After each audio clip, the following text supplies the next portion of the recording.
Welcome to day number 5, or session 5, depending on how you're going through this program. Listen, yesterday we talked about the power and importance of energy in your body, but you can have a lot of physical energy and have it shunted by investing the energy in emotions that pull you down. Now, we all have times in which we get frustrated or overwhelmed or depressed or angry. We also have times when we feel euphoric and joyous and we feel excited about our lives. The secret is not to never feel the negative emotion. That's not real. This is not about positive thinking. This is not about denial. It's about the power of using your emotions as action signals. You see, every emotion you've ever felt in your life is really a call to action. And what I'm going to show you is how to make that happen. Now, think about something for a moment. What is more important to you than the way you feel? Is there anything? You know, in my business seminars for years, I've asked people, I said, tell me anything you want in this world. And people say things like, I want more money. I want a better relationship. I want to know that the world has been better because I was here. And invariably, when I ask people, whenever they say I want these things, or they say I want to be fed because I've kept them there too long in the session, the bottom line is they'll say, well, if I had some food, I would feel better. Or if, I made more money, I would feel like I had more power or more control or more freedom or more security. Or if I was in a better relationship, I'd feel more love. But in reality, they don't really want the relationship then. They don't want the money. They don't even want the food. They just want to feel better. They want to change the way they feel. They want to change the emotional content of their life in that moment. And I think it's real important for us that we take a new look at emotions, that we see that some of the emotions that we consider sometimes to be negative, the emotions that we think are most painful, may in fact be our best friends. They may be giving us signals that we need to make changes. If we heed these signals, and if we utilize them, we can change the quality of our experience and our life immediately. So just remember, emotions are the ultimate power. They start wars. They cause us to get married. They cause us to get divorced, to create children. They can even make us ill, or they can make us healthy. In essence, the history of your life, the history of this world, is the history of emotion. Emotions are the core that call us to action and change our entire lives. So where do they come from? What's their real purpose? What are some of the most intense emotions that we experience day to day that shape our destiny and that most of us never really learn to master? And then how can we master them, and how can we utilize those to increase the quality of our life? Those are, in essence, the questions I want us to answer together today. Let's start with a simpler question, though. How do you deal with your emotions right now? I'm curious, because I found that people deal with emotions in one of basically 4 patterns. Either one, they avoid them. They literally try to not feel. They try to not have to feel, let's say, the feeling of rejection. And there's a problem with that. What would you guess it is? Well, yeah, if you're always trying to avoid rejection, you're never going to succeed. Because anything in life that requires you to deal with other human beings on a massive scale, where you're taking a step forward and you're trying to create change, exposes you to a point where somebody may disagree with you. They may reject you. See, the ultimate fear of rejection keeps people out of relationships. They never get to have the feeling they do want, which is love or intimacy or a feeling of connectedness, because their fear of rejection keeps them out of it. So you can't ever avoid completely negative emotions. They're part of life, and they cause us to grow. Some people don't try to avoid the emotions. Instead, they go into the I'm going to endure it phase. Or worse, I'll endure it but deny it. Those people usually try and disassociate from their feelings. They try to say, well, it doesn't feel that bad. But meanwhile, they keep stoking the fire inside themselves by thinking about how horrible things are, or how someone has taken advantage of them, or how they do everything right but things still turn up wrong, and why is it this always happened to them? In other words, they never change their internal conversation. They never change their internal focus or their physiology. They keep feeling like heck, but they try to pretend like it's not there, deny it or disassociate it. And inevitably, this erupts, because the more you don't listen to the messages of your emotions, the more intense they get. They keep hammering on the door louder and louder to try to get through to you. And all of a sudden, you feel worse and worse and worse. Or the third thing I see people do is they use it for competition. You got it bad, let me tell you how bad I feel. It's really going to make your life better. And I hear people do it all the time. Yeah, my work's so horrible, let me tell you how terrible things are. You think that's bad, I'll show you terrible. And sure enough, people get in a match to see how bad they can make each other feel about their own lives. You want to stay out of that place. Hopefully you go with a 4th way of dealing with emotions, and that is to learn from them and utilize them. Now, where do they come from? Do they just attack us like a virus where all of a sudden we feel something? Or as we all know, they come from other people, right? For example, if you feel loving, it's because of what somebody else did. They came over and told you they loved you, or they hugged you, or they touched you a certain way, or they kissed you, and that's what made you feel love. Is that really true? When somebody touches you and you feel loved, the reality is you feel loved because you choose at that moment to create those feelings within yourself. You allow yourself to have those sensations. You have some rules, some criteria that say when XYZ happens, then I get to feel loved. And then at that moment, when all those criteria are met, somebody hugs you, kisses you, says they love you, etc., you then in your own body create these sensations that you call love. You release those sensations. You put yourself in that physiology at that moment.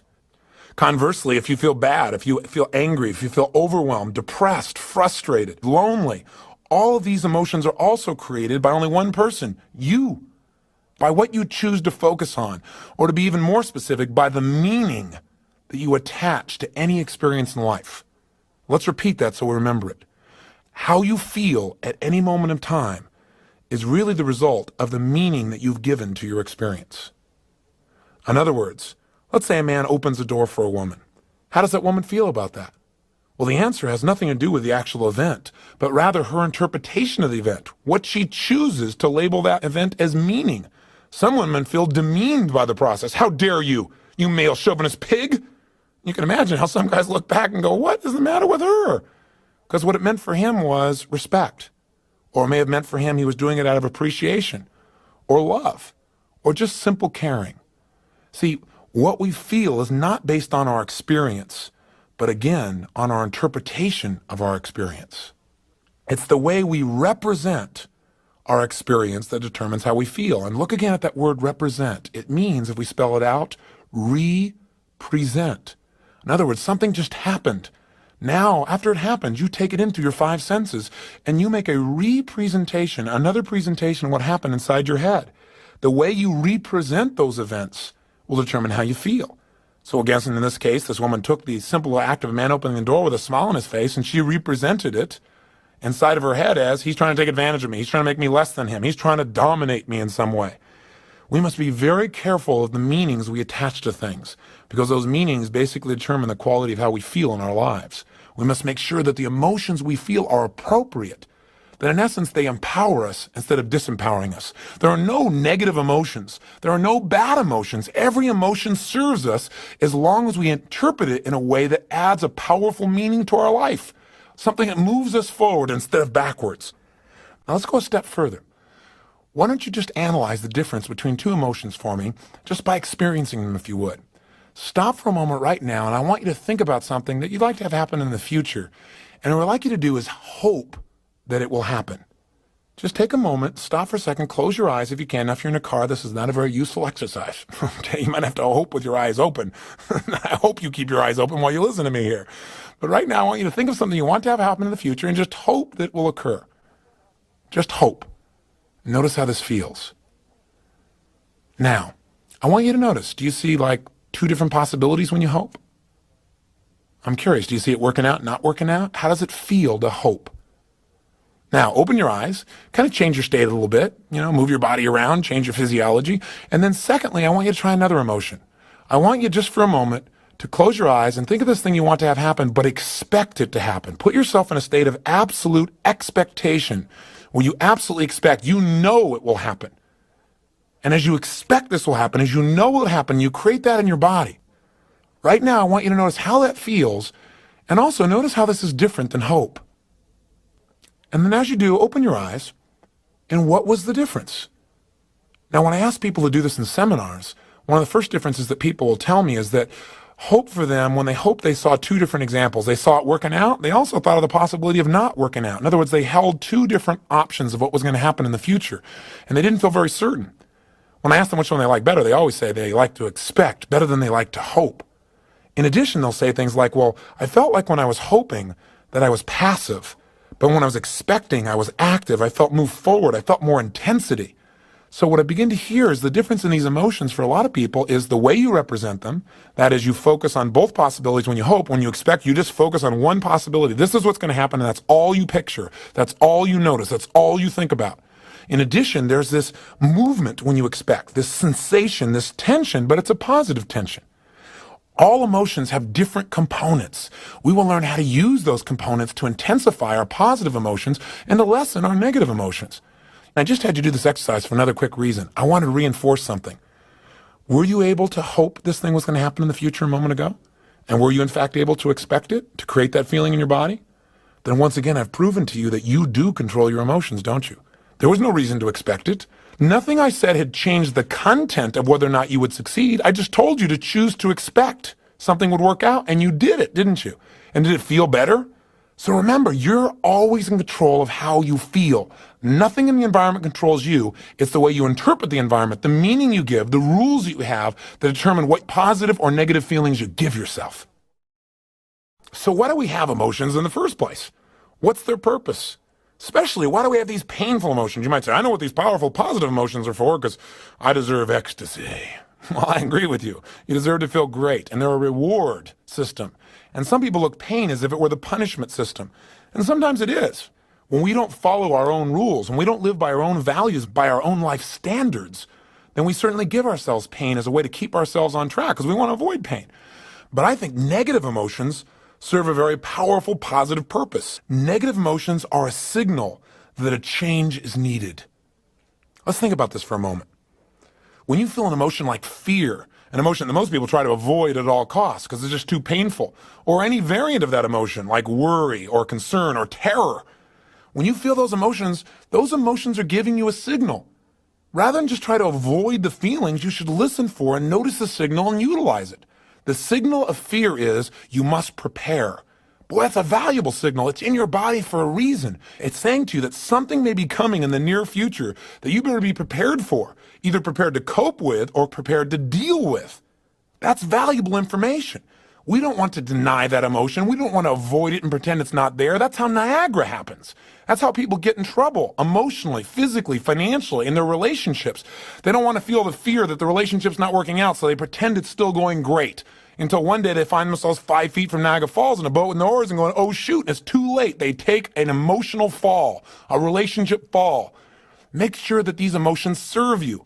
And the way to make them serve you, I think, is to realize that every emotion has a message for you.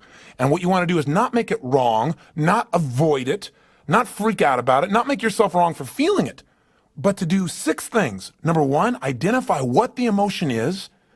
2, acknowledge and appreciate the message it's offering you. 3, get incredibly curious about what it's offering you. In other words, how could you use this to make your life better? Is this really what you want? And do you need to change the way you're looking at the world? Do you need to change the way you're acting? Do you need to change the way you're communicating? And then 4, get yourself to feel reassured by seeing that, hey, you've worked this out in the past. You've made it through this emotion before. 5, get yourself certain that you can handle anything like it in the future by rehearsing using this emotion as a tool of empowerment. And 6, take action and change your whole life. Those 6 tools that I just went through real fast are in essence what we're going to learn to utilize, not just in changing how we feel, but using how we feel, even those negative feelings, to make our life better. Now, I want to mention something. In working with people in Date with Destiny seminars, I've learned an incredible amount about human emotion. In order to attend the class, people have to fill out like an 18, 19, 20-page questionnaire, as it turns out to be for most people, describing every emotion that you feel in your life and what triggers it. What do you value most about each of those situations?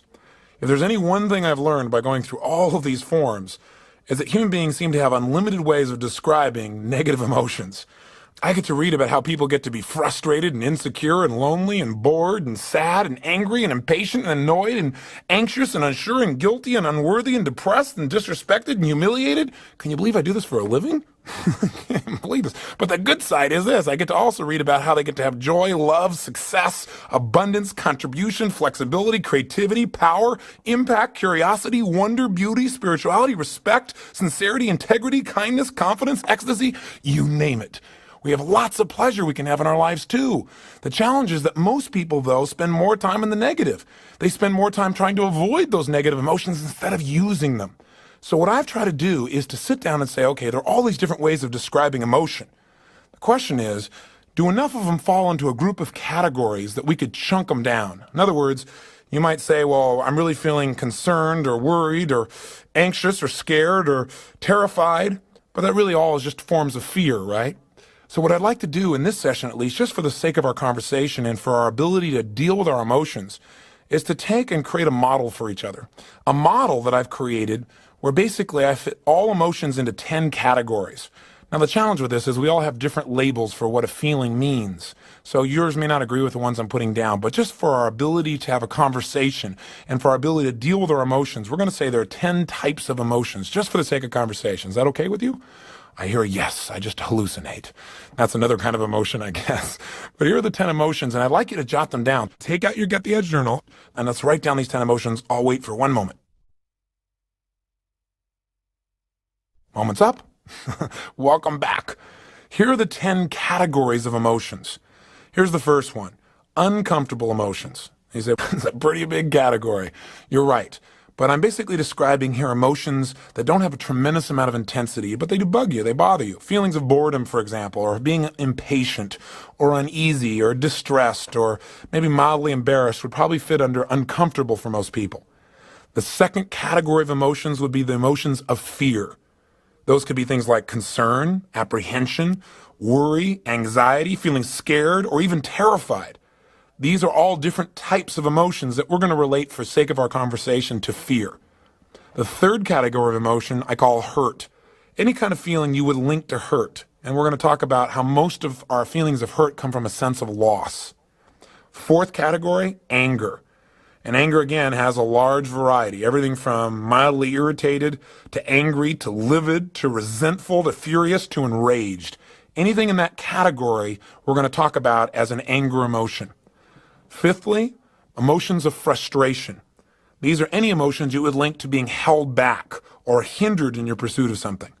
Sixth, emotions of disappointment. Anything that makes you really sad or defeated as a result of something you expected that didn't work out well. 7, guilt emotions. Maybe another way of describing them would be the emotions of regret. Number 8, feelings of inadequacy.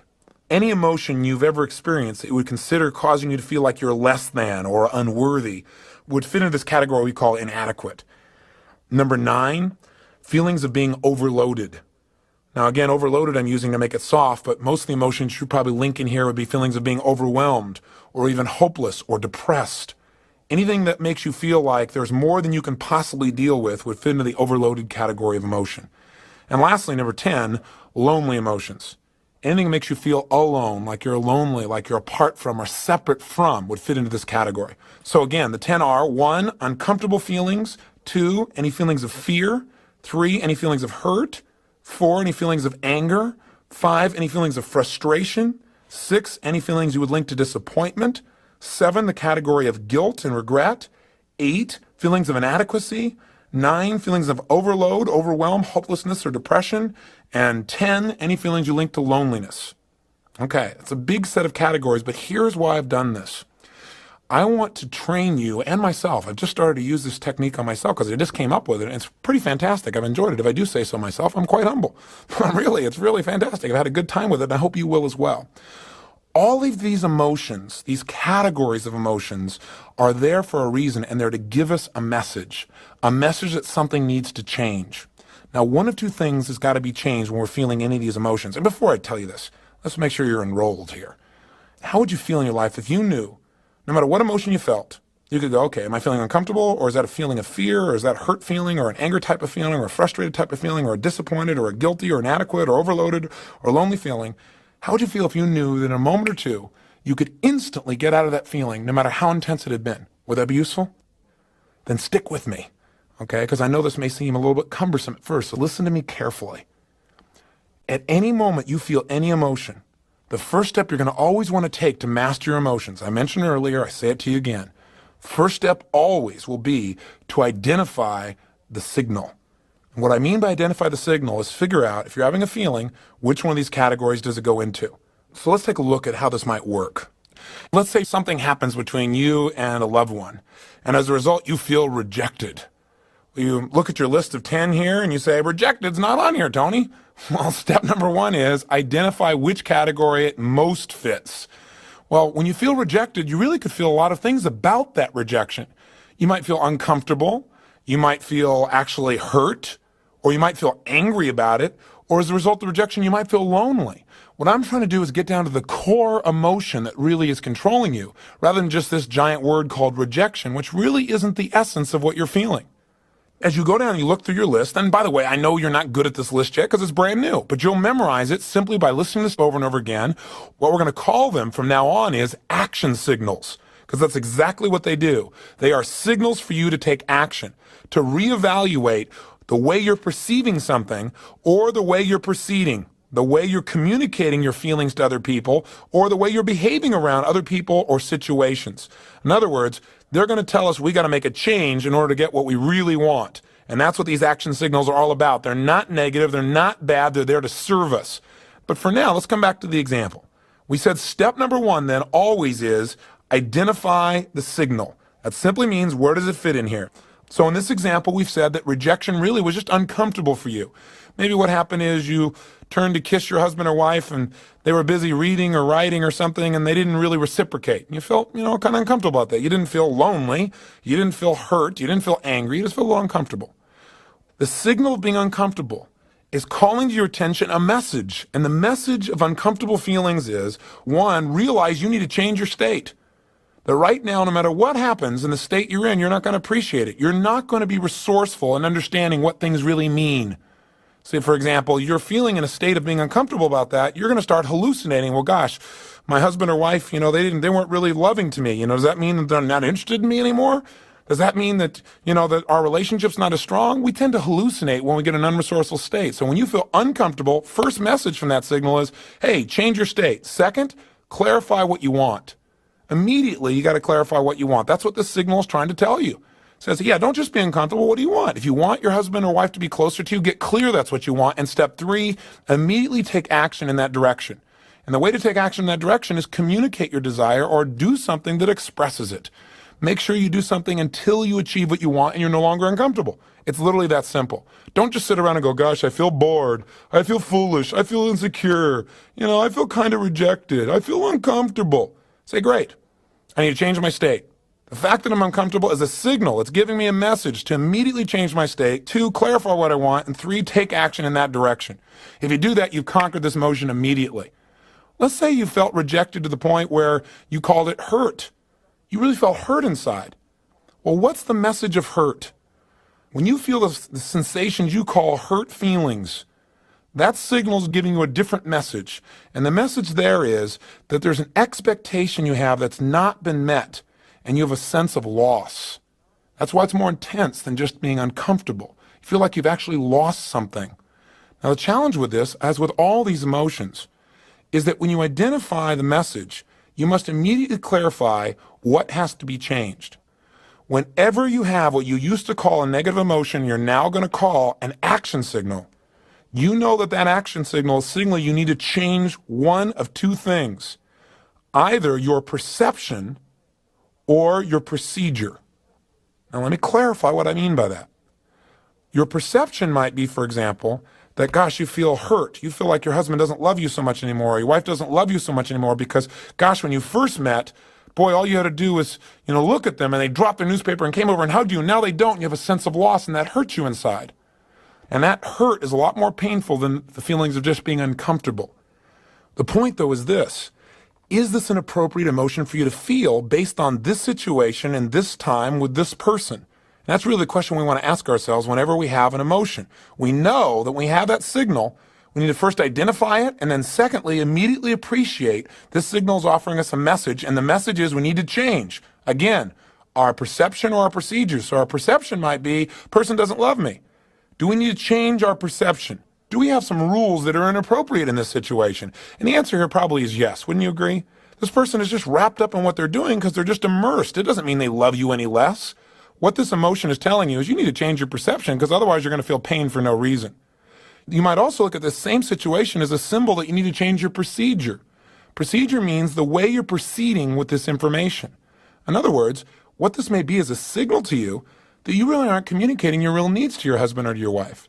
Maybe what you need to do is change your procedure. And instead of feeling hurt or instead of feeling uncomfortable, turn to your husband or wife and say, honey, I know you're wrapped up in your work. I know you're totally immersed. I know you're trying to do stuff that supports the whole family here.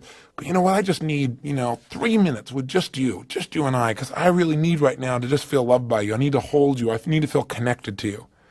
Now, if that person starts to get upset, Obviously, you're getting feedback that your procedure still didn't work. You have to be a little more flexible, a little more creative, or maybe a little bit more loving in the way you do it.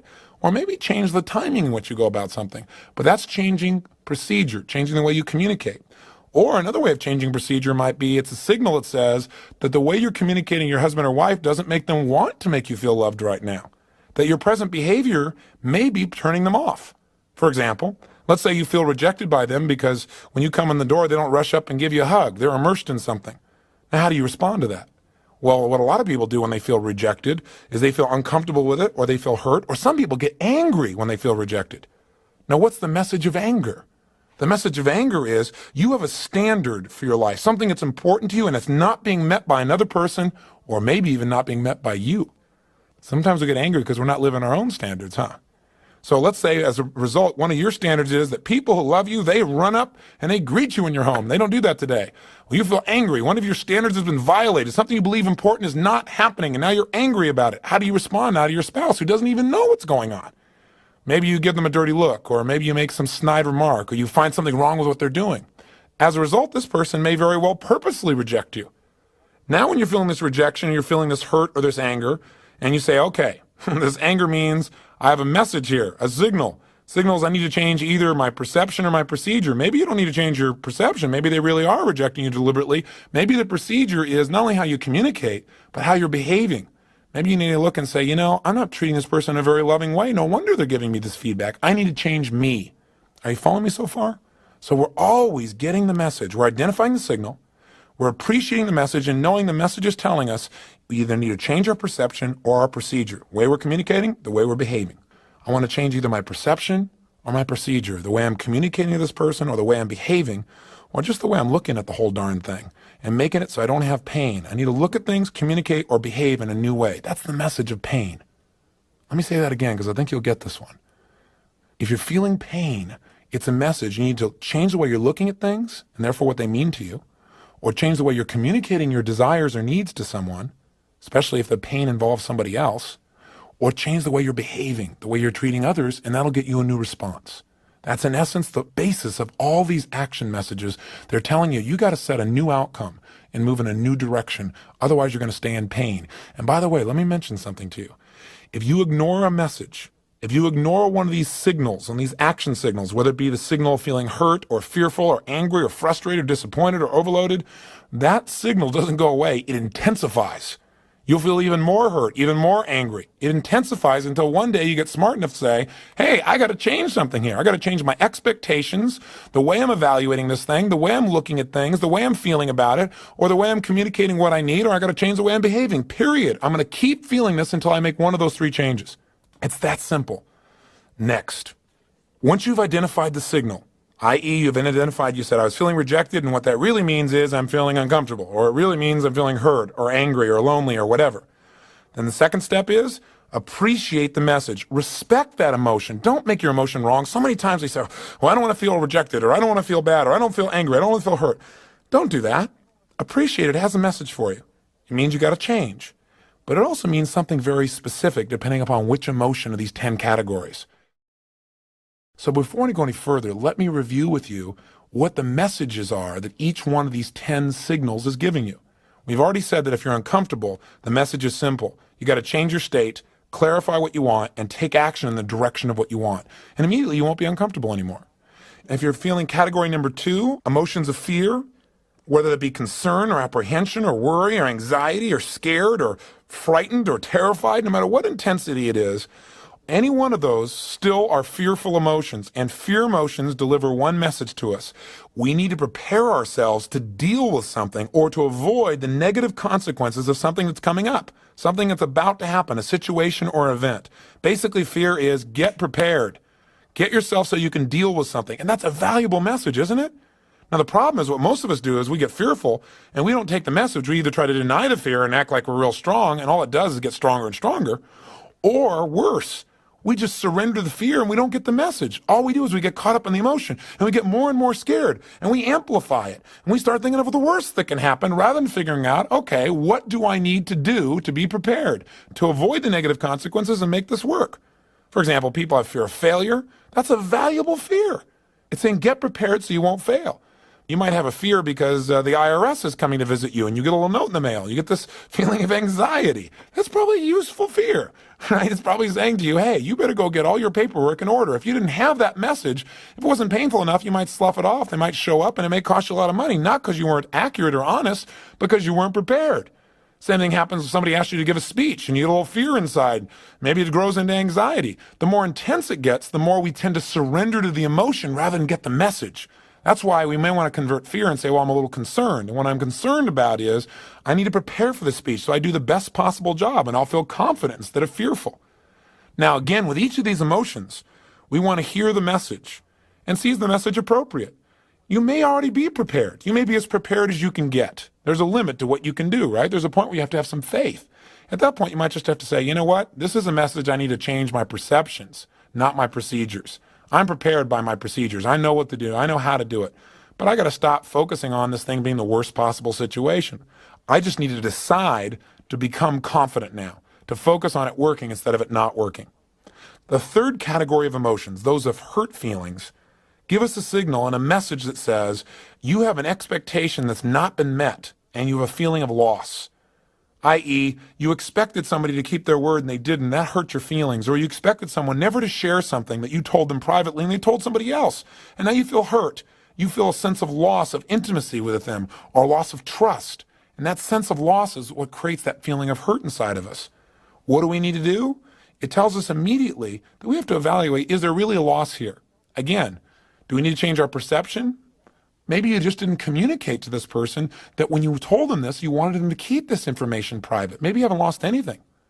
Maybe you just have to change your way of communicating your needs, or again, change your behavior.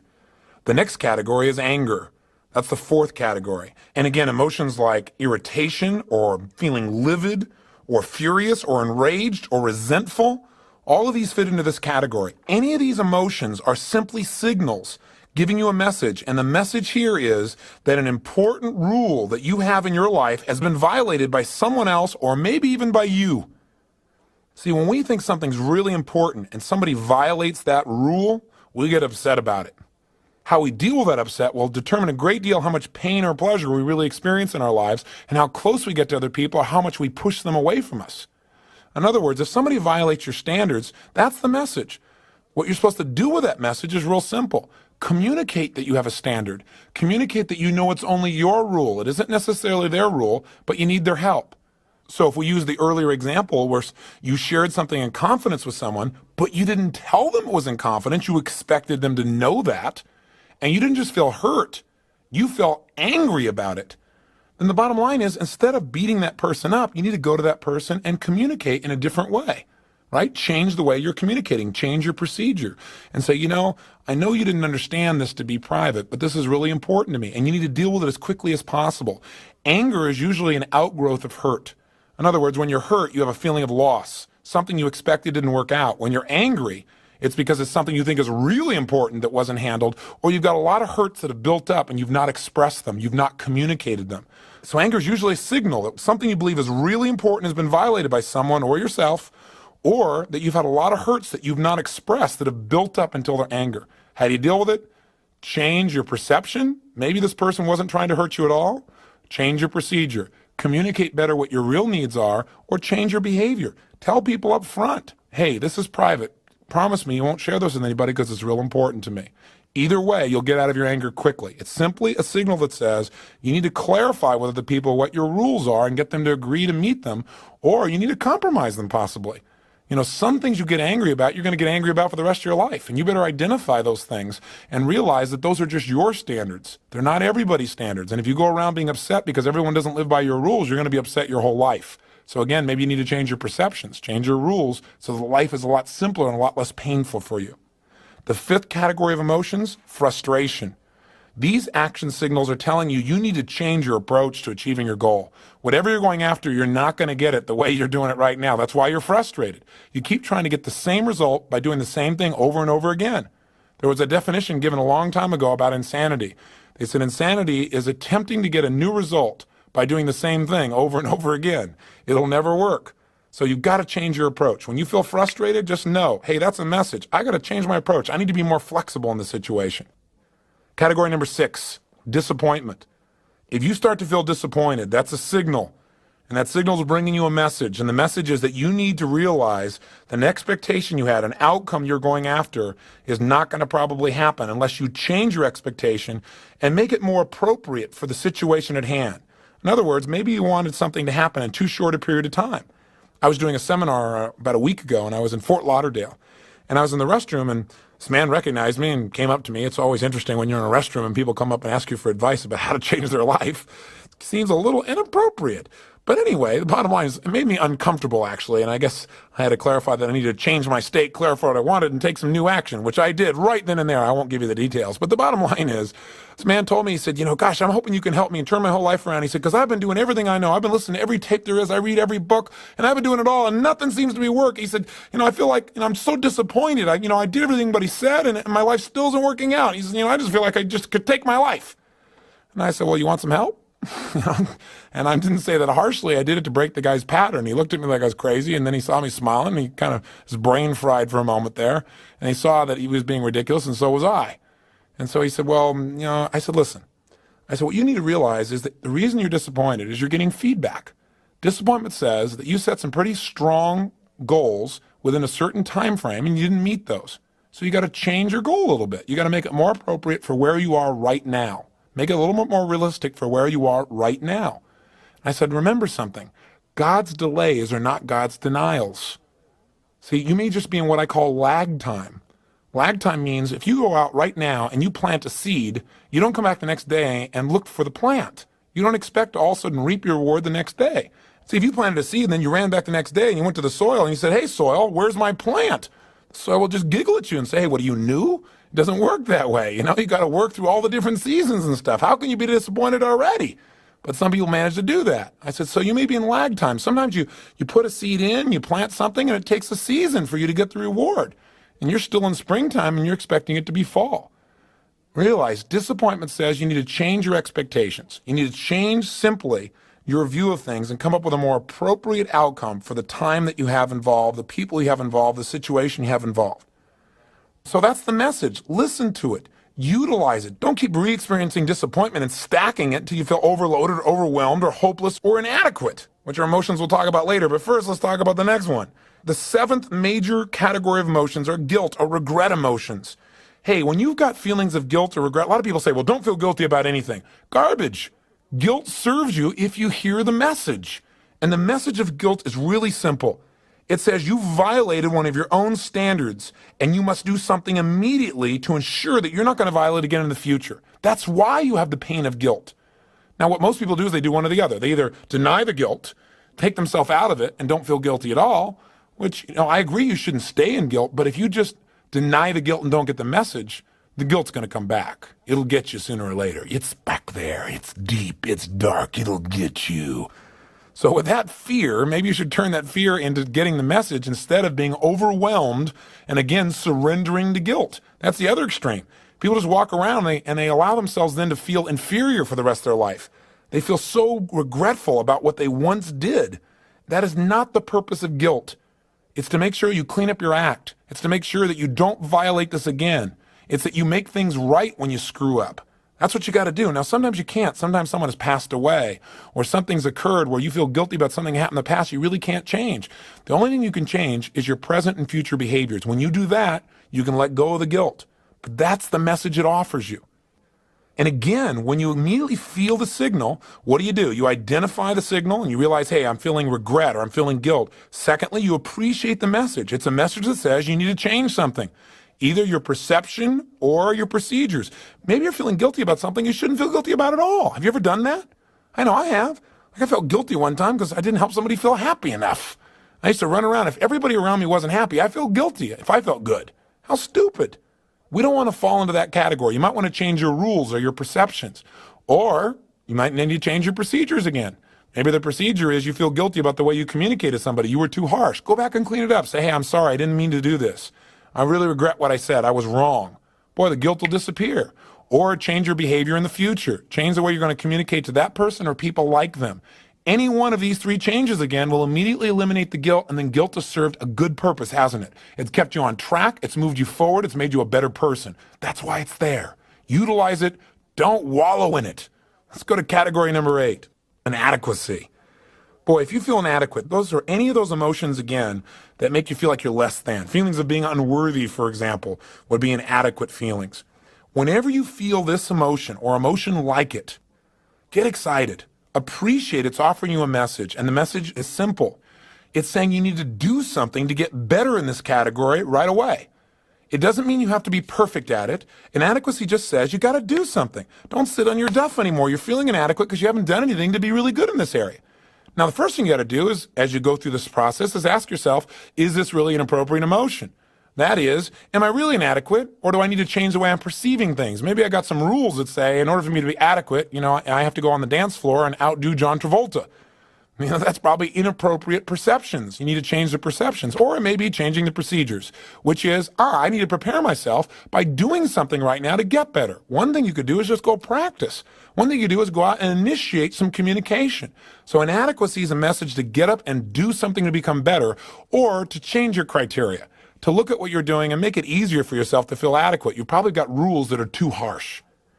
Now, category number 9. This is one of the categories that I think immobilizes and destroys more people's lives than virtually any of the others combined. And that is a feeling of being overloaded or overwhelmed or hopeless or depressed. They all fit together. I use overloaded to make it sound simpler, because if you say, gosh, I'm depressed, you'll immediately feel much more intensity than if you say I'm overloaded. The key here is to realize that this is a signal. When you feel hopeless, depressed, overwhelmed, or overloaded, the message that's offering you is that you need to reevaluate what's most important to you in this situation. Sit down right now and decide what is absolutely important, what's a necessity for you versus what's a desire.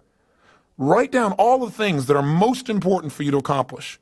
Then, 2, put them in order of priority. And then 3, take the first one on your list and do something about it. It's the same thing with depression, the same thing for being hopeless. Sit down and saying, okay, instead of saying it's hopeless, I need to change my state, number 1. That's always the message of all these emotions. Number 2, I got to clarify what's most important to me. Write it all out. 3, what's the order of the importance? And 4, what's the first thing on my list? Let me go handle that. The minute you go handle anything, and you deal with one simple issue, your brain can handle it, and as soon as you handle that situation, you will feel like you're in control of your world. You will not feel overloaded, you will not feel overwhelmed, you will feel like there's hope, and you won't feel depressed. Your self-esteem grows when you do something to take control of events, instead of having events take control of you. And all you have to do to take control of events is chunk them down. Pick one thing and master it. Go to number 2 and master it. The message is simple. You're trying to do too much in too short a period of time.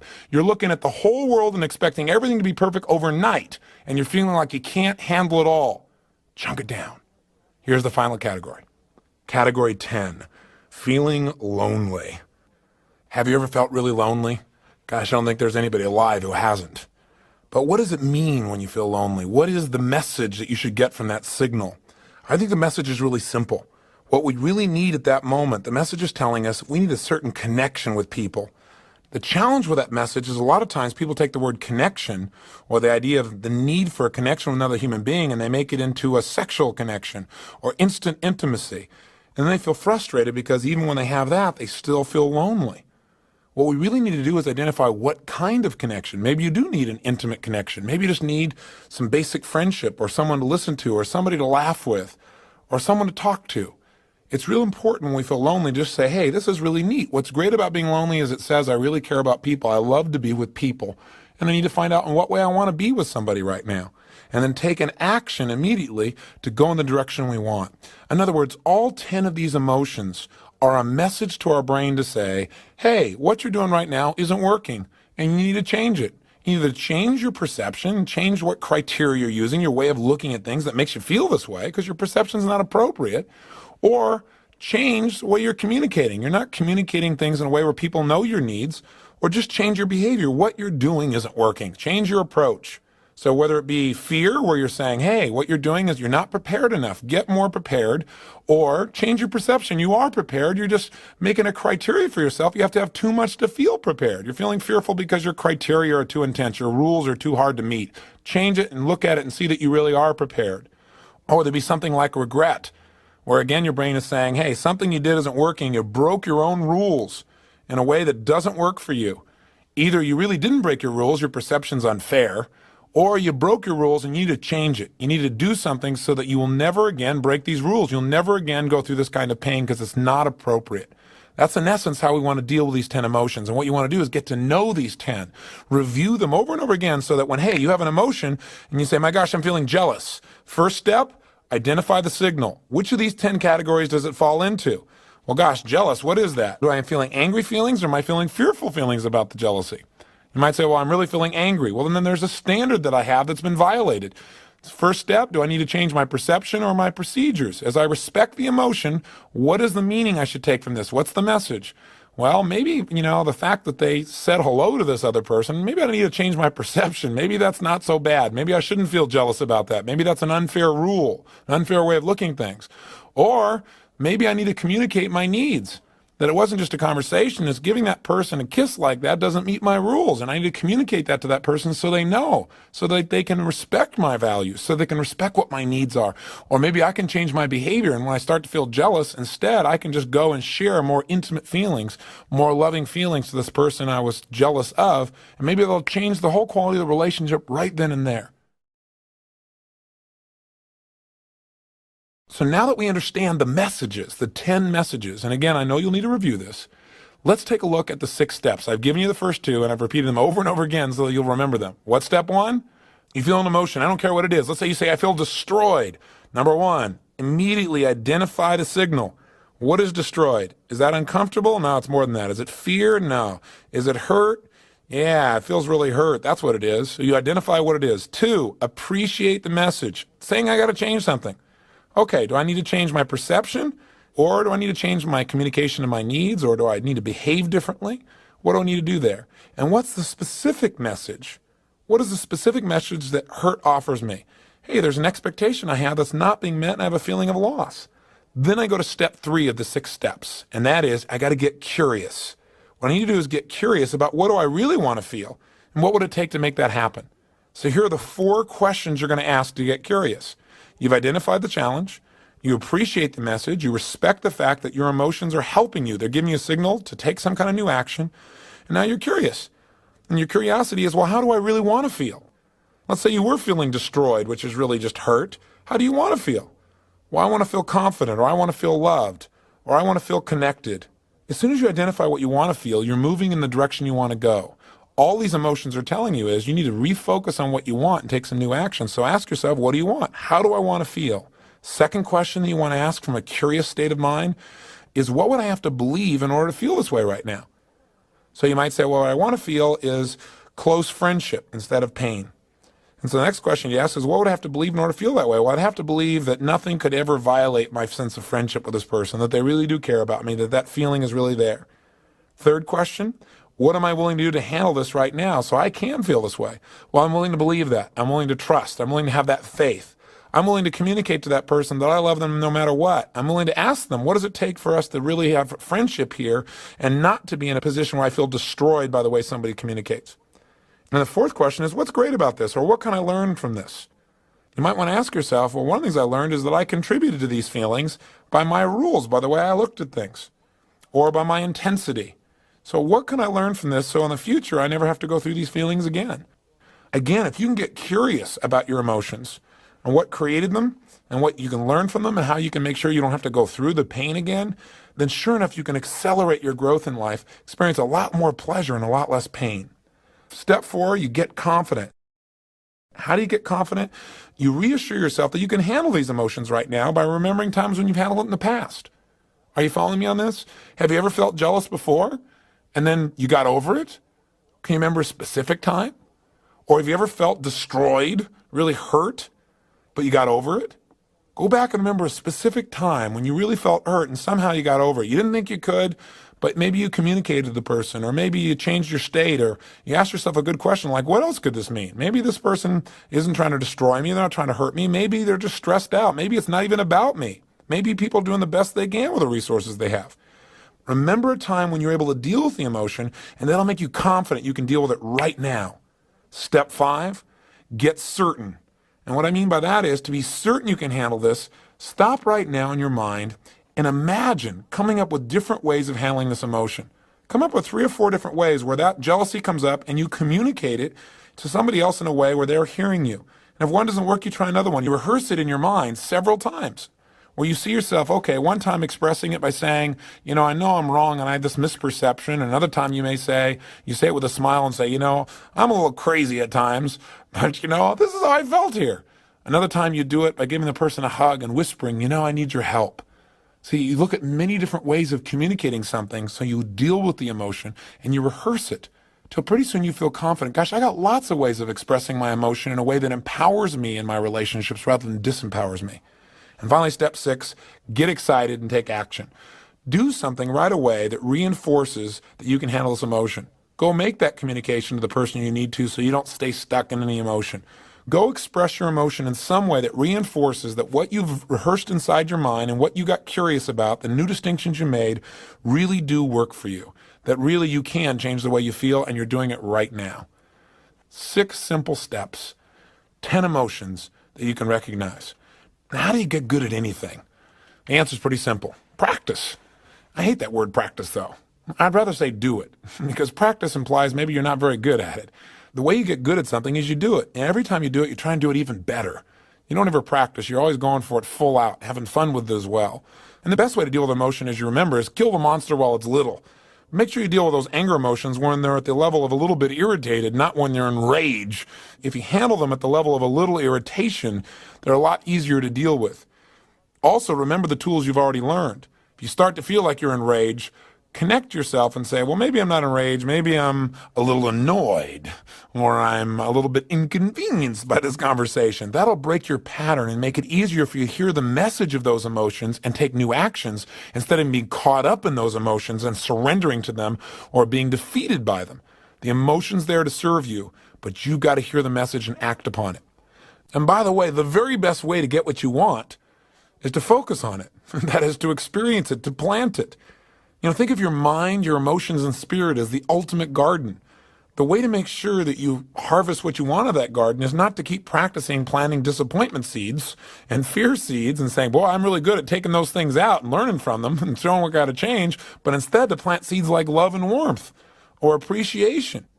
In fact, let me offer you 10 quick emotions that if you plant them every day and you cultivate these emotions, you focus on these being the way you want to feel every day. You hold yourself to a standard that says every day I want to feel these 10 emotions. What you'll have done is planted the seeds of greatness. You've planted the seeds that create a tremendous, juicy life. A life where you don't need a lot of action signals because you're already acting. You're already living life at its fullest. See, a weed in your garden is a call to action. It's not negative. It's a call to action. It says, you've got to do something. You've got to pull this out. And that way things can grow. Well, one of the easiest ways to keep the weeds out is to keep cultivating the kinds of plants you want right there in the garden so that their roots are bigger and deeper and stronger and there's not much room for weeds. Here are the 10 emotions that add juice to life. And you want to cultivate them. Number 1 is love and warmth. Listen, if you want to create a behavior, I don't care what the behavior is, the best way to get yourself to do something is put yourself in an emotional state where that behavior is automatic. Let me give you an example. If you want to have close relationships and do the things that make you close to other people, the easiest way to do that is to cultivate an emotion of being loving and warm. If you put yourself in a loving, warm state, you don't have to think, well, what should I do to make my relationships work? It just happens automatically. The second set of emotions is to be appreciative and grateful. That also builds relationships. If you're always feeling loving and warm and appreciative and grateful, then you're going to do whatever's necessary. You're not going to even think about it. You're going to do more than's necessary to nurture the people around you, and you'll have that deep feeling of caring. Third emotion is curiosity. Gosh, if you really want to grow in your life, learn to be curious like a child. Children know how to wonder, and that's why they're so darn happy. That's why they're never bored. So you want the cure to boredom? Be curious. And if you wanted to get yourself, let's say, to study more, and you're in school, and you're trying to push yourself to study, that's a hard behavior to create. But if you're curious, studying's automatic, isn't it? You don't have to work at it. Cultivate the emotion of curiosity, and life becomes an unending study of joy. 4, get excited and passionate every day. See, excitement and passion add juice to anything. I think it was Benjamin Disraeli who said, man is truly only great when he acts from his passions. Passion adds to life enjoyment. It can turn anything that seems to be a challenge into a tremendous opportunity. We want to make sure we add that passion and excitement each day. And the way we do that, the way we have the love, the warmth, the appreciation, the gratefulness, the curiosity, the excitement, and the passion, guess how we get that? We decide to feel it. You see, I teach people in my Date with Destiny to create what I call a code of conduct. It's a set of emotional states that you put in front of you, and you say that every single day you are committed to live those emotions, even if things don't go well, even if it rains on your parade, even if all your expectations are not met. You choose to feel this way anyway, because cultivating these emotions makes life work. And out of these emotions, it causes you to do the things that make life for you successful in every sense of the word: mental, emotional, social, spiritual, intellectual, physical, financial, every sense of what success can mean for all of us. So we want to cultivate each of these emotions. Fifth major emotion to cultivate: determination. Hey, you want to go on a diet? You want to get yourself to follow through? It's really hard to do, isn't it? Most people fail because they try to push themselves to go on a diet rather than putting themselves in a state of determination. So if you're determined, now a diet is easy because you're in an emotional state where the appropriate behaviors happen automatically. The sixth powerful seed to plant to make your garden grow with joy and passion and energy: flexibility. Boy, if there's a seed to plant that will guarantee success, it's the ability to change what's going on. All those action signals, all those things you used to call negative emotions, are just a call to be more flexible. Be more flexible in the way you evaluate things, your perception of what things really mean. Be more flexible in the way you communicate. Be more flexible in your behavior, and your whole world changes. The seventh major emotion: confidence. When you're confident, you're willing to try things. You're willing to put yourself on the edge. You're willing to really experience that one emotion that every single religious book on the planet talks about: faith. Now, one way to get confidence, one way to develop faith, is to use the muscle more often, to practice it, to exercise it. I often ask people, are you confident in tying your shoes? And people say, well, of course. I say, how confident? They say, absolutely confident. I say, how come? They say, well, because I've done it a few billion times. Well, if you want to have confidence, the best way to have it is exercise it every day. Utilize it. Have some faith. Have some trust. Choose to be confident in a situation, and you'll discover that you're going to do well. For example, most people are fearful about things that they think someday may happen, and they feel bad about it in advance. How many of the things you used to be fearful about never came about? Just think, if those times you'd chosen to be confident, you would have reinforced that confidence is the way to live. Choose confidence over fear. 8, be cheerful. Gosh, I added to my values list cheerfulness not long ago, and when I did, people around me commented, God, there's something about you. You seem so happy. I thought I was always happy. But you know what? There's a difference between being happy on the inside and being cheerful. Being cheerful means that when you're happy, you tell your face about it. That everything works together. That when you're communicating with people and you're feeling happy on the inside, they feel happy being around you. It means that you're trying to be happy in a way that not only makes you feel happy, but the people around you as well. And cultivating that emotion enhances your self-esteem, makes life more fun, causes people to respond to you in a way where you need a lot less of this stuff like fear and hurt and anger and frustration and disappointment and overload and depression and guilt and feelings of inadequacy. All those seem to disappear in an environment that's cheerful. Cultivate this emotion. You won't need so many of those action signals to get your attention. Here's number 9, feeling healthy. Gosh, feeling physically vibrant and healthy is a great way to make sure that anything else bounces off you. Have you ever noticed how when you got tons of energy, you feel alive, you feel vital? The challenges, even the challenges that used to really destroy you, you seem to handle so much better, so much easier. It's like those action signals aren't really necessary when you feel vibrant and alive. Cultivate the feelings of being healthy and practice the things you know will make you feel physically vibrant on an ongoing basis. And finally, the 10th seed to plant, maybe one of the most important ones of all, is a sense of contribution. If every day you can feel like what you do adds something, more than just to your own life, but to others as well, then life takes on a new, deeper sense of meaning. I think we all have a need to feel like our life matters, like because we lived, other people's lives were better, they were greater, they were more enjoyable. We all want to leave our mark. And each day we can do that in little ways. We can do it by the way we smile at somebody we don't even know, or by giving a compliment, or just by appreciating someone who really needs to be appreciated. So often people get angry because they don't feel appreciated. Maybe the next time you start to feel angry, just realize that you've got a standard there that says, if I do this, people have to respond to me. And maybe that's inappropriate. Maybe from now on, you learn to make yourself feel good. You learn to appreciate yourself, or you learn to communicate to people and say, I'm not feeling very appreciated. I love a few strokes here or there. And you know what? You get yourself out of anger in a heartbeat. You've taken on new task, a new direction. But in your own life, Why not every day just focus on how you can contribute and how you already have contributed? Notice the little things you do to support other people. They'll make you feel good about yourself, and it'll make you want to do even more. And the more we contribute, the more addicted we get to giving more to other people. And if everybody in life got addicted to this feeling of contribution, imagine what the world would be like. So those are the 10 seeds: love and warmth, appreciation and gratitude, curiosity, excitement and passion, determination, flexibility, confidence, cheerfulness, health, and a sense of contribution. Plant these emotions daily and watch your whole life grow with a vitality like you've never dreamed of before.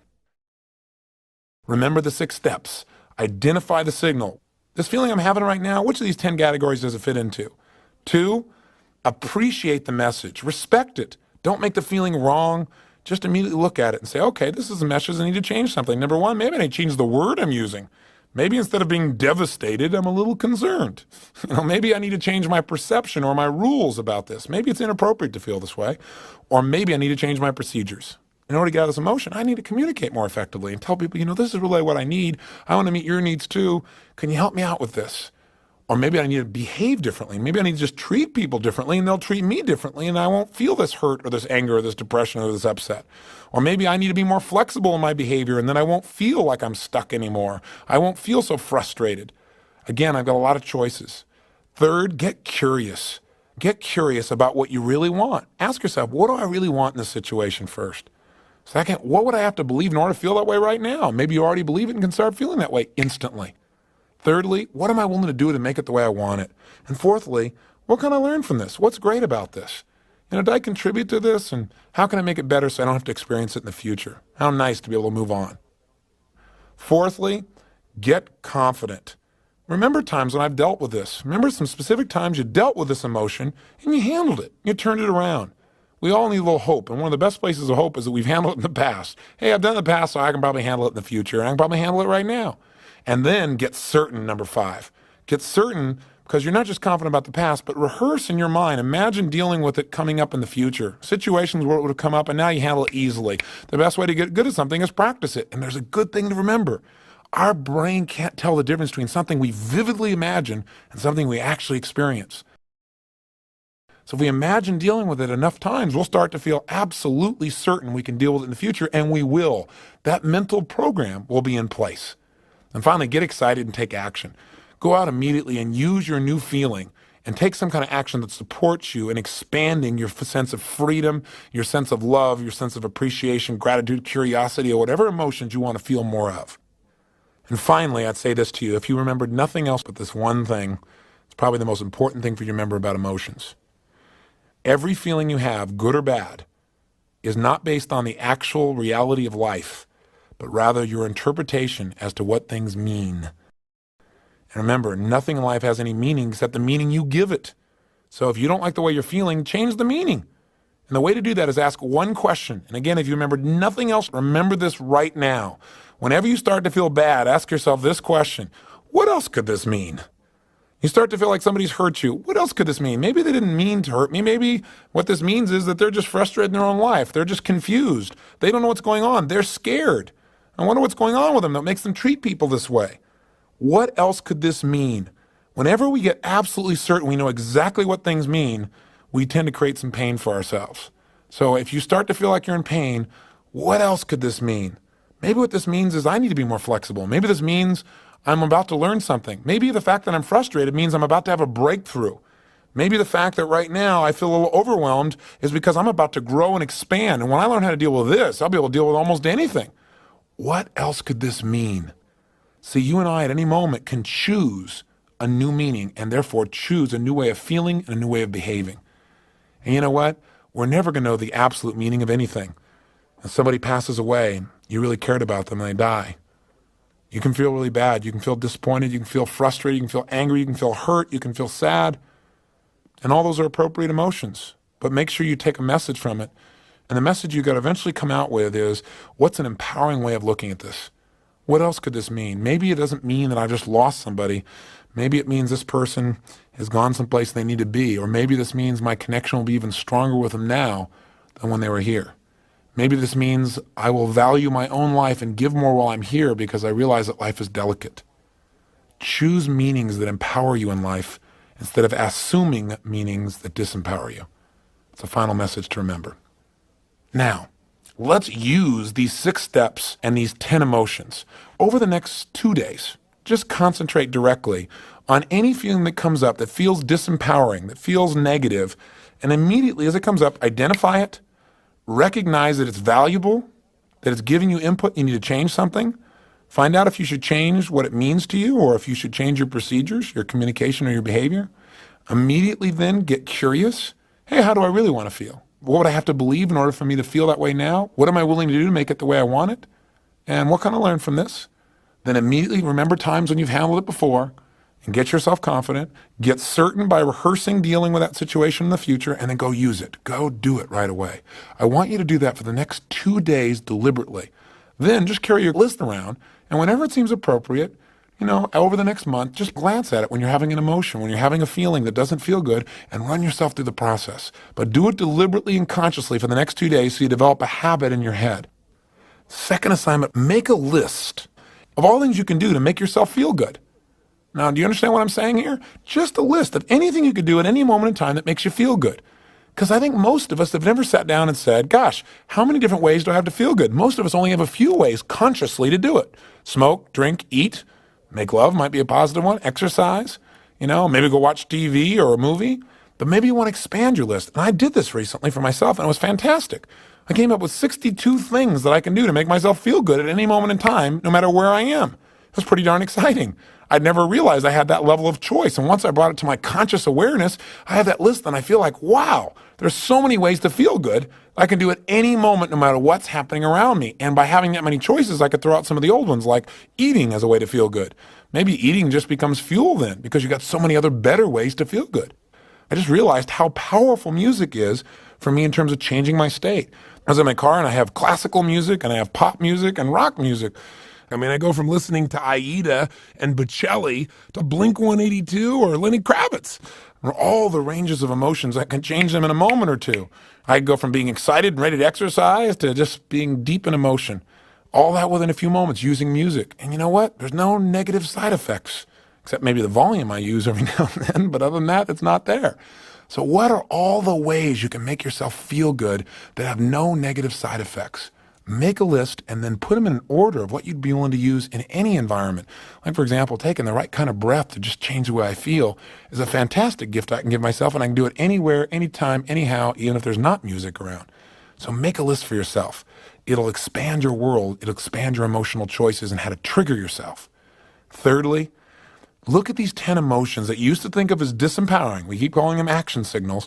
But the truth is, if you could avoid them altogether, and if you didn't need them to give you action signals, you were already acting, that would be the preference, wouldn't it? Or if you never got into the deepest part of those emotions. In other words, if you felt, mildly annoyed instead of absolutely frustrated, that'd certainly be to your advantage. So you might want to develop a belief, a singular global belief that really helps you to not have to feel these feelings very often at all. I'll give you an example. I've done this for a lot of these feelings for me. If you look at an emotion like, for example, feeling lonely, a lot of people are afraid of being lonely, or they're afraid of being abandoned. I've always told people, I'm never afraid of being abandoned. You could never abandon me because I just follow you. And go after you. So I have a belief that says no one could abandon me, because if I really care about somebody, I can always make that relationship work. Or another one might be if a person is feeling like they're depressed or they're overwhelmed, a belief that I have is this too shall pass. And that the best is yet to come. See, if you adopted that belief and you started to feel certain that the best is always yet to come, think how that might change your life. It might not only wipe out feelings of hopelessness or depression or overwhelm, but it also may cultivate that feeling of excitement and passion for life, maybe more of that gratitude as well. And a final one that many of you are familiar that I offer, if you really start to feel disappointed, just remind yourself that, hey, there's always a way. If you're committed, you can still turn this thing around if you adjust your approach. Maybe an antidote to feeling angry towards someone or hurt by them would be to remember that people always do the best they can with the resources they have. And lastly, just remember, nothing in life has any meaning except the meaning you give it.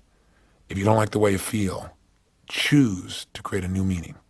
Have fun with your emotions. Play with them. Learn from the ones that used to be painful. And choose to live and enjoy and experience the ones that create for you tremendous pleasure. And by the way, our next session is on finances, on money, and money is driven by our emotions. I mean, how you feel determines whether you spend or don't spend, whether you save, whether you give up. It's still an emotional device. That's why we want to cover our emotions first. So until tomorrow, my friends, smile big, enjoy your life, convert pain into pleasure, and most of all, live with passion.